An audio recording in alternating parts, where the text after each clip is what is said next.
British Professor of Economics and Public Policy Sir Paul Collier on Wednesday afternoon said that if Guyana scraps the current Exxonmobil contract, it would have disastrous consequences for the country's investment climate.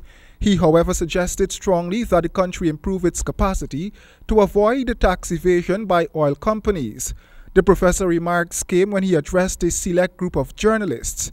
He said one cannot just look at the contract and say whether or not Guyana got a bad deal, but it will take a ton of geological information before such a conclusion can be made. What would be absolutely disastrous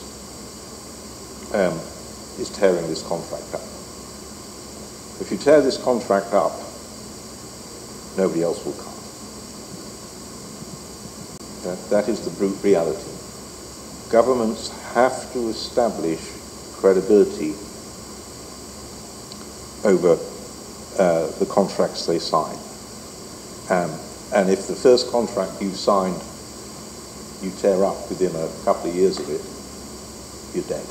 The professor noticed that the structure of the contract suits Guyana, noting that when Exxonmobil recovers its investment, after the first 4 years of production, it will be big bucks for Guyana thereafter.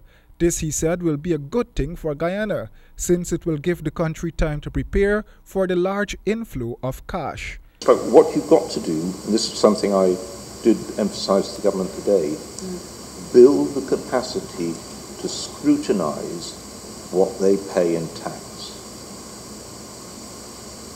Don't assume that you can just trust them to pay the right amount of tax. Overall, Sir Paul does not believe the country got a bad deal.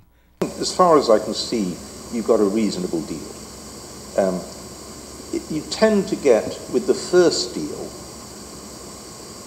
the first company that comes in and does a deal is not as good for you as the second company that comes in. Because the first company comes in, shows that, gosh, there's a lot of oil there, it's feasible, and so then other companies start to really get interested, want a slice of the action. And so the second deal you get will be better than the first, and the third will be better than the second. Sir Paul said that Guyana would get a lot of money, which, if spent wisely, would lead to improved education, electricity supply, and other infrastructure, as well as improved livelihood of its people. Sir Paul is among a group of experts who briefed government ministers on Wednesday. Roy and James, HGP Nightly News.